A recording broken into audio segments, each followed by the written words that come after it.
Now, it is no secret that India was plundered under the British Raj, but a new report by Oxfam throws up some sensational details. The report is called Takers Not Makers. It was released just hours before the start of the annual World Economic Forum in Davos.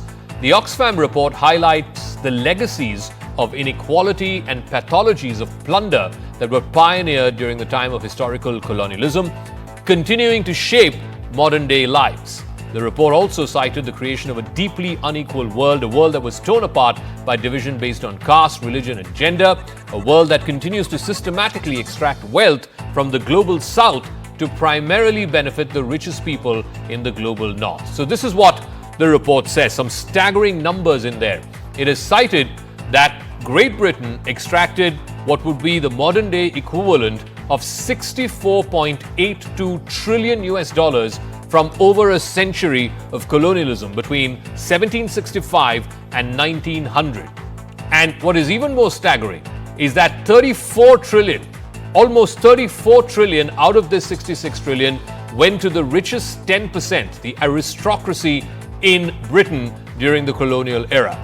Now, this amount of money, 64 trillion, is enough to carpet London in notes of 50 British pounds almost 4 times over. The Big Ben, the British Parliament, Westminster, the entire city can be covered 4 times over with British 50-pound notes. That is the amount of money that $64 trillion is. It is twice the GDP of the United States of America, which is the richest country in the world. The report also emphasizes the enduring impact of colonialism on contemporary society as well as economies. It illustrates how historical injustices continue to shape modern-day labor markets and socio-economic structures. Now, this has become such a hot topic, such a hot-button issue that recently Coldplay's lead singer, Chris Martin, and Coldplay are on a tour of India. In his first concert in Mumbai that happened just a few days ago, he thanked the crowd in Mumbai for showcasing the British band and showering the British band with so much love, despite the fact that there was so much bad blood and colonial history between India and Britain. The video, which has gone viral since, saw Chris Martin asking for forgiveness from the crowd that had gathered there for his concert, the concert of Coldplay. He said, "We thank the Indian crowd for welcoming us despite us coming from Great Britain and despite what Great Britain did to you during the colonial Raj." It's amazing to us that you welcome us even though we are from Great Britain. Thank you for forgiving us for all of the bad things Great Britain has done and welcoming us to your home.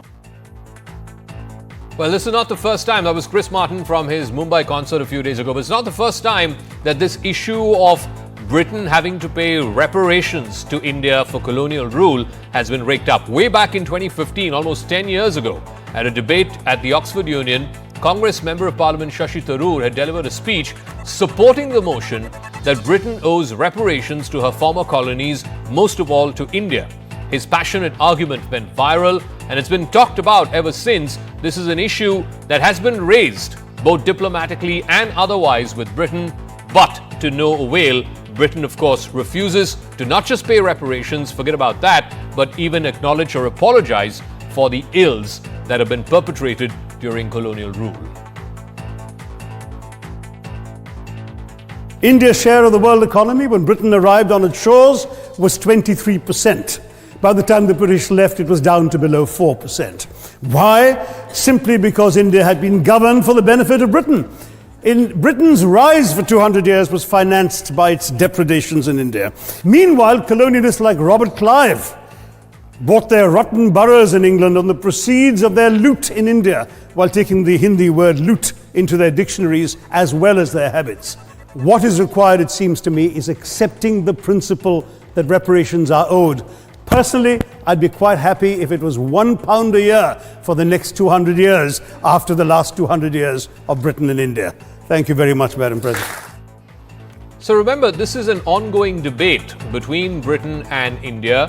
Forget about paying reparations. Britain has not even apologized for its ills during colonial rule, or for slave trade, or for the tens of thousands who were killed in various imperial countries during that colonial rule. So much so, last October, when the Commonwealth Summit happened, the Commonwealth meeting happened, one of the first to be chaired by the new king, King Charles, there was a lot of chatter about King Charles wanting to apologize for Britain's omissions and commissions during colonial rule to all the countries it had colonized over the world over 300 years between the 17th and the 20th centuries. But no apology came through.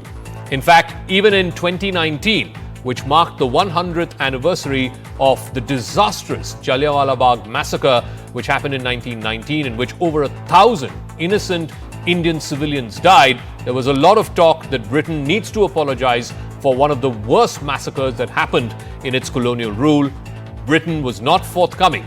Yes, when Rishi Sunak was Prime Minister a few years ago, he did acknowledge that yes, Britain did commit grave errors and acts of omission and commission, but he stopped short of apologizing for Imperial Britain's past mistakes and past crimes, certainly.